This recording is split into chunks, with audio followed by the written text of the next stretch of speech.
Hey, this is Matt from the ManCave, guys. Thanks for listening. Thanks for watching with your daily devotion for what? December the 31st. What does that mean? It means it's New Year's Eve. Be responsible. Be a man of integrity. Be a godly man. Don't let someone look at your life and use you as an example of a donkey. You know what I'm saying? You know what I'm talking about? You know what I'm talking about. Here's the thing.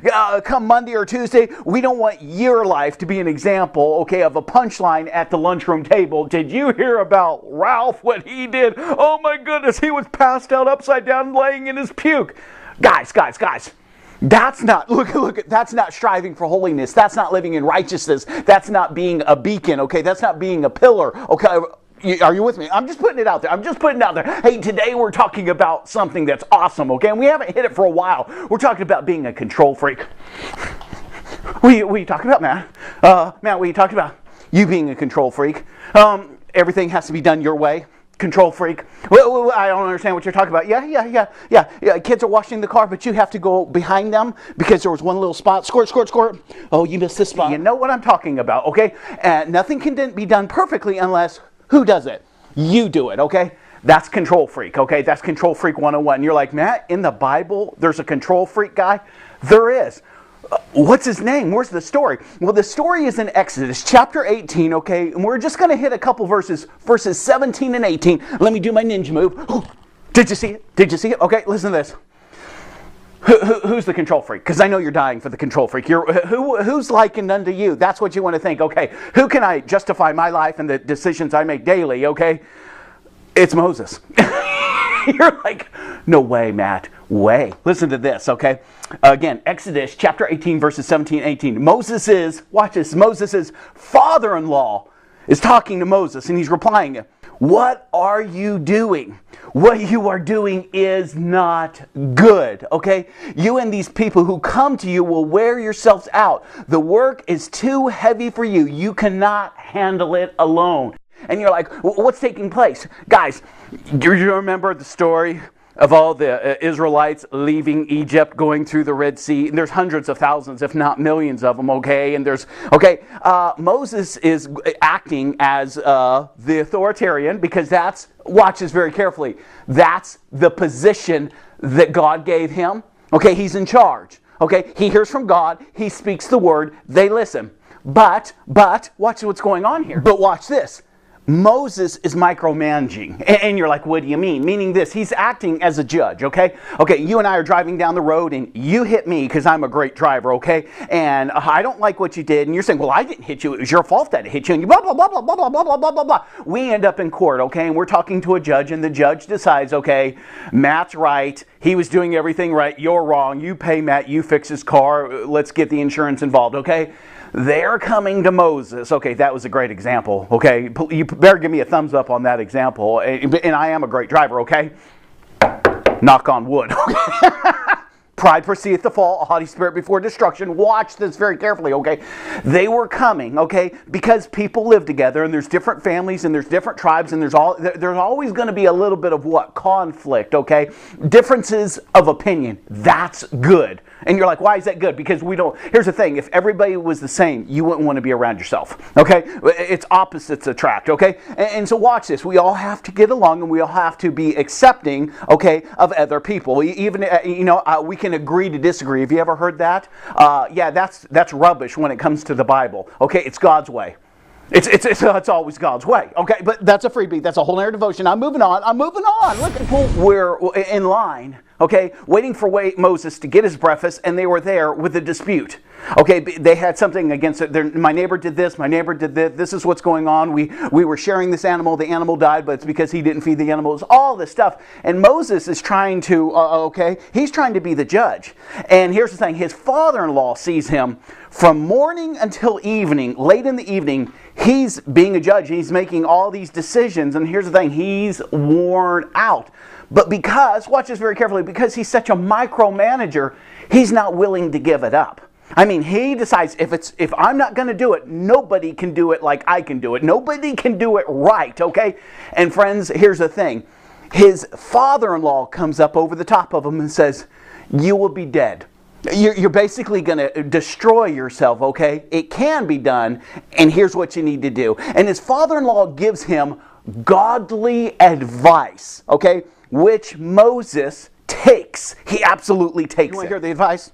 You want to hear the advice? I think you should hear the advice, okay? And then we're going to come and talk about you, okay? He says, the work is too heavy for you. You cannot handle it alone. Listen now to me, and I will give you some advice, and may God be with you. You must be the people's representative before God and bring their disputes to Him. Teach them the decrees and the laws, and show them the way to live and the duties they are to perform. But select, watch this, but select capable men from all the people, men who fear God, trustworthy men who hate dishonest gain, and appoint them as officials over thousands, hundreds, fifties, and tens. Have them serve as judges for the people at all times, but have them bring every difficult case to you. The simple cases they can handle, they can decide themselves. That will make your load lighter because they will share it with you. You do this and God so commands, you will be able to stand the strain of the people and go home satisfied. Meaning you're not going to kill yourself. You know what I'm saying? You're not going to kill yourself. So you know what the hardest task for Moses was at this time? Allowing someone else to help him. Okay, because we all feel, do we not feel, that if I don't do it, it's not going to be done right? I think that's a man thing, and sometimes you're married to a woman like that, who's a perfectionist, and it just has to be a certain way. But you know what, as I get older, and it wasn't in my younger years that I decided, hey, I couldn't have preached this in my younger years, because here's the thing, I was still holding on to the reins. Okay, I have to allow people to help me. Okay, I have to allow people within my life, whether it's at work, okay, it's in the family, it's a friend, it's a relative. Sometimes when the neighbor says, hey, I noticed you're real busy lately. You want me to cut the grass? I'm real particular about the grass, guys. And you would think, well, Matt, it's just going to grow back in a week. Yeah, but between now and then, people are going to look at my grass and they're going to think, wow, what's going on in Matt's life? Look at his grass. His grass is, it's awful. It's uneven. There's grass all over the place. Look at the hedges. I mean, you know what I'm saying?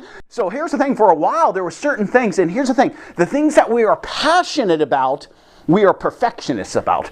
Men, grass, okay? Certain things, a man cave, you know, it depends on you. It really depends on you.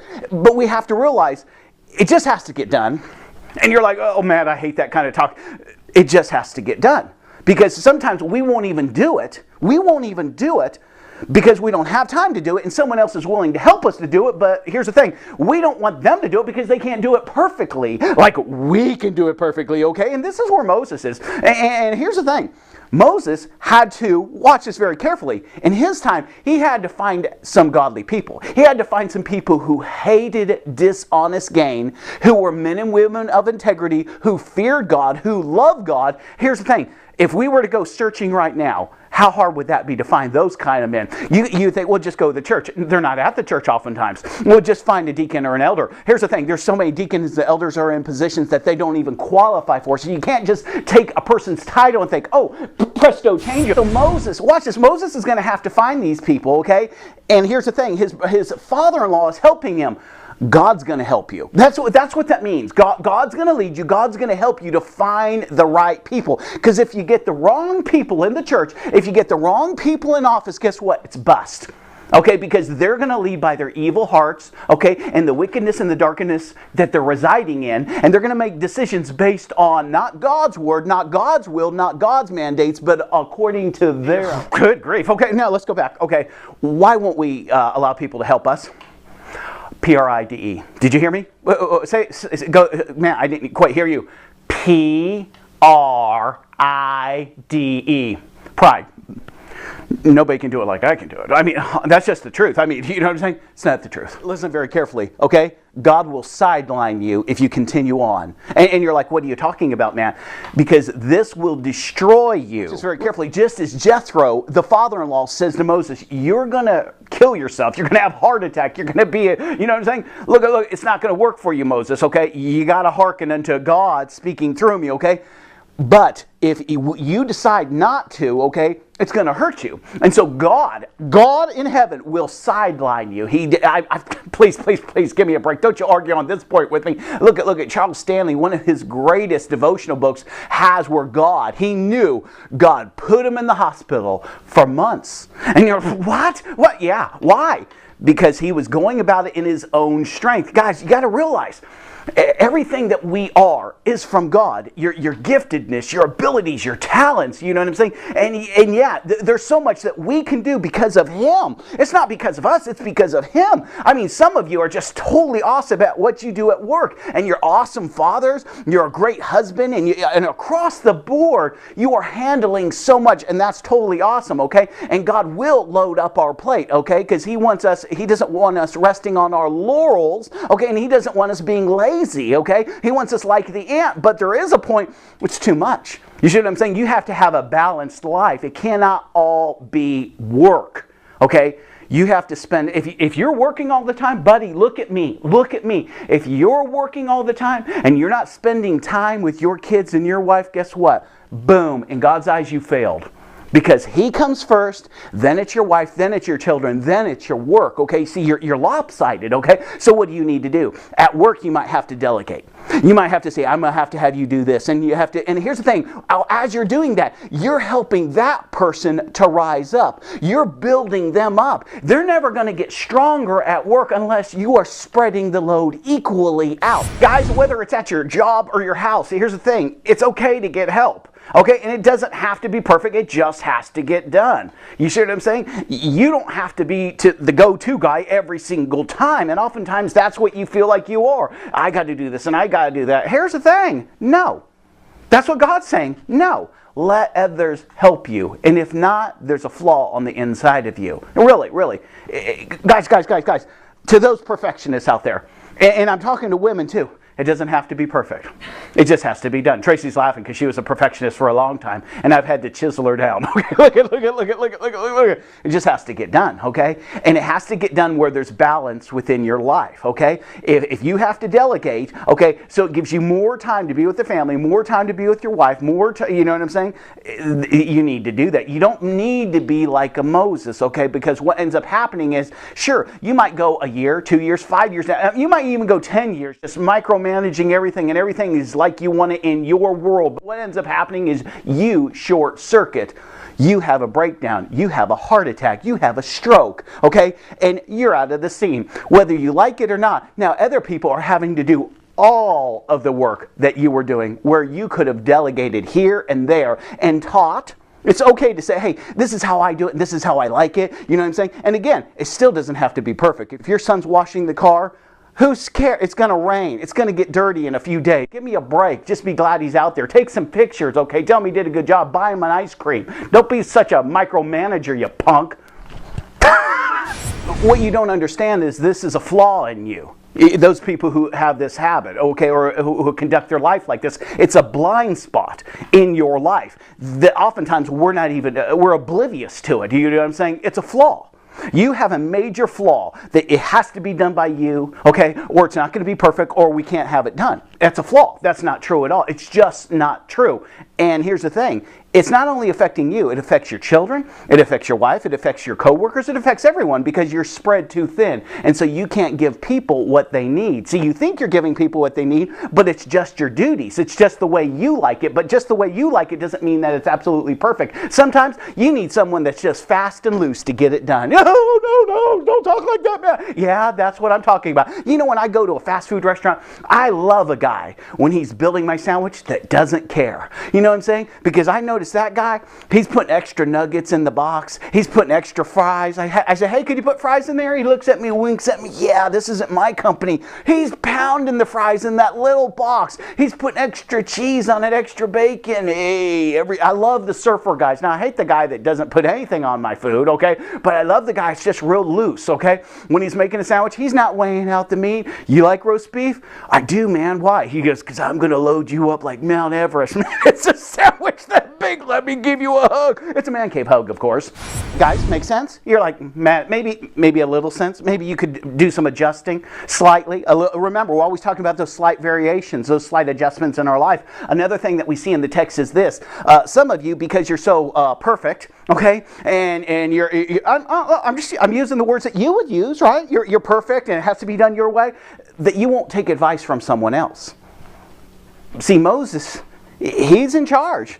And he has to honestly take advice from his father-in-law. See, no one else could get in Moses' face and give him advice. You know why? Because Moses was Moses. Moses isn't going to take it. I hear from God. I don't need to hear from you. True, true. But because his father-in-law, Jethro, had an inside track, which was his daughter, he could talk to Moses from time to time. He says, Moses, this is what I see.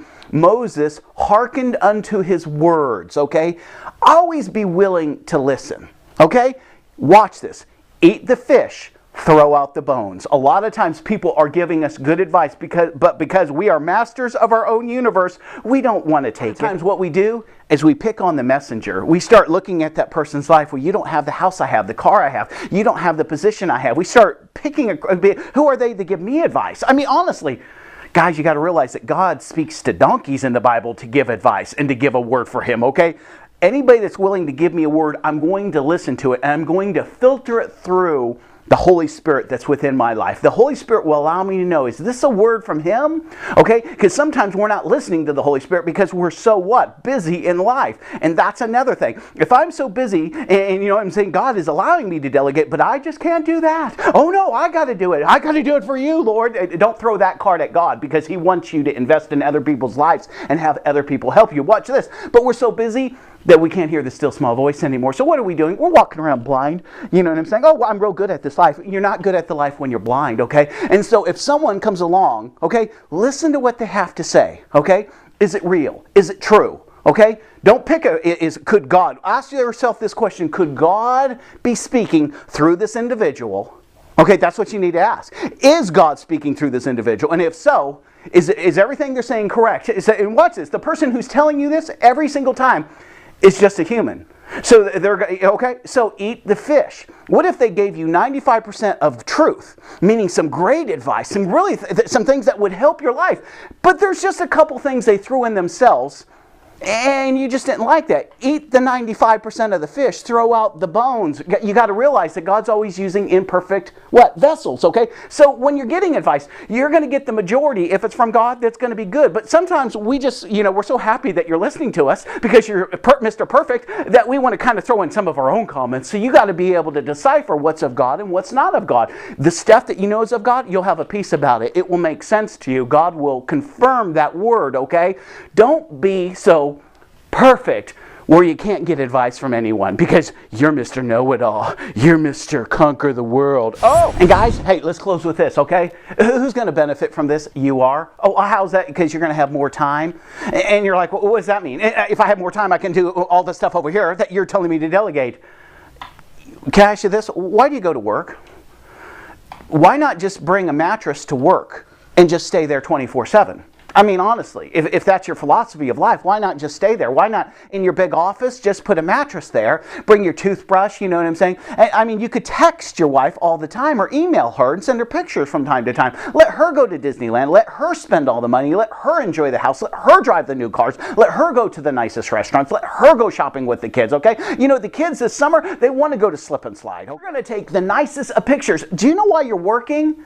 So you can have a house or have an apartment, so you can have a car, so you can have food, so you can have insurance, okay?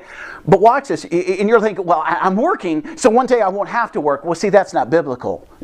Or you're talking about, that's not biblical. Nowhere does it discuss retirement in the Bible. That's something man's come up with. That's something that's thrown around in America. As soon as a person retires, what ends up happening, they start losing it. Why is that? Because that was not God's plan. He says, you're an ant. You work until you die.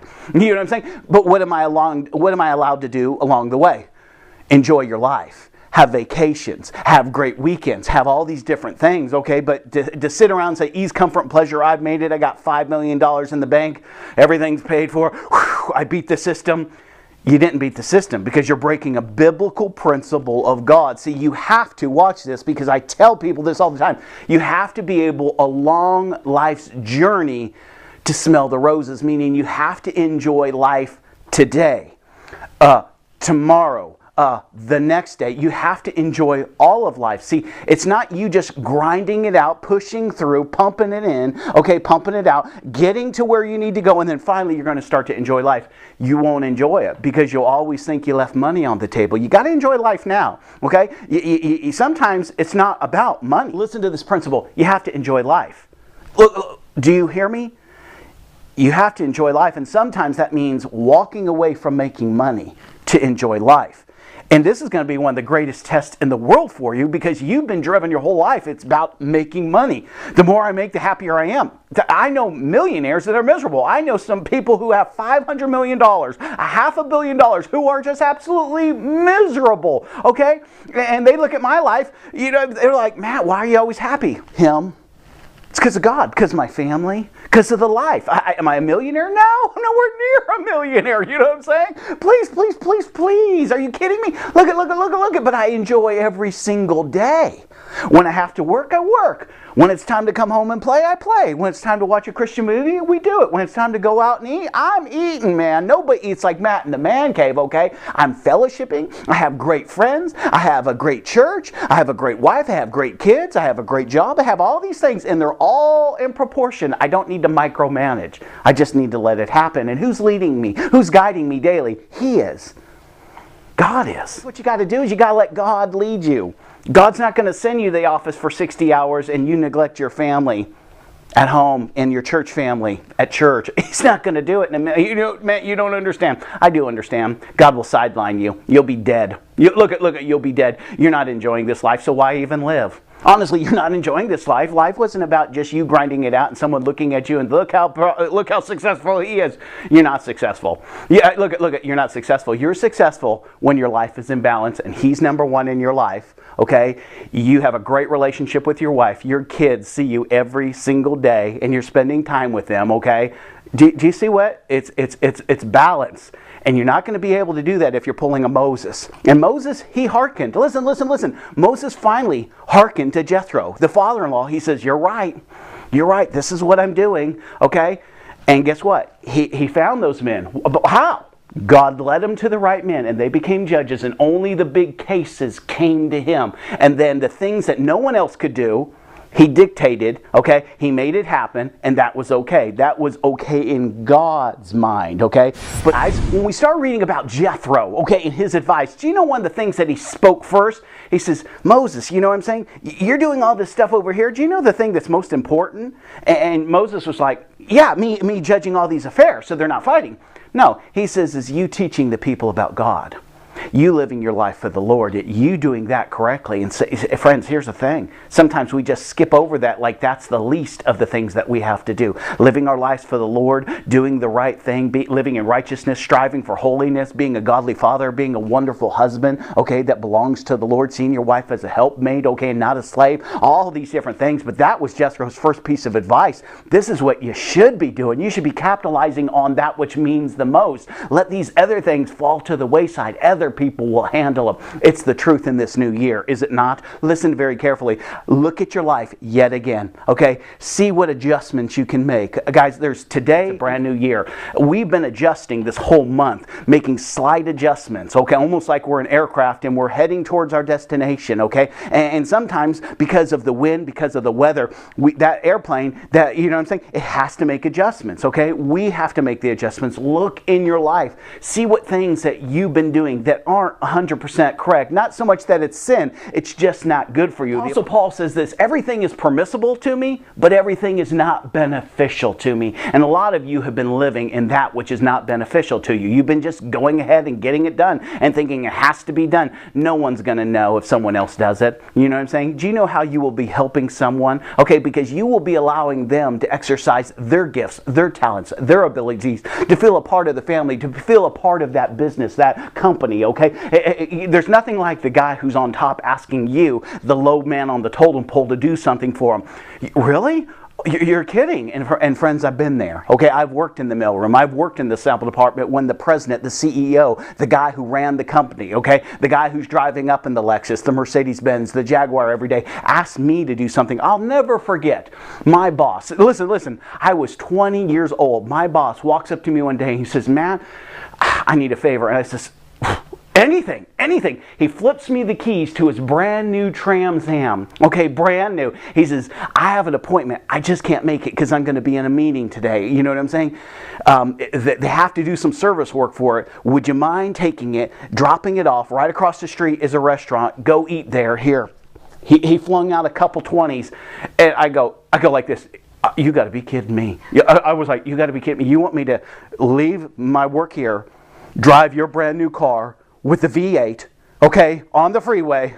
Yeah, you know, one foot on the gas, one on the brake. Yeah, okay, drop it off for an hour and go eat on your dime. Oh, I'd love to help you, partner. Do you know my life from there on at that company was never the same? I just walked a little bit prouder, and I put more effort in my work. Never forget this guy. I even remember his name. Do I remember anyone else's name at this company? Not one person. His name was David Christie. Look at his name was David Christie. He was Australian. I loved him. Mott. Are you with me, guys? Are you with me? New Year starting in a couple days, okay? Make the adjustments in your life so you can guarantee success, because when we do it God's way, we're always going to be successful. Hey, this is Matt from the Man Cave.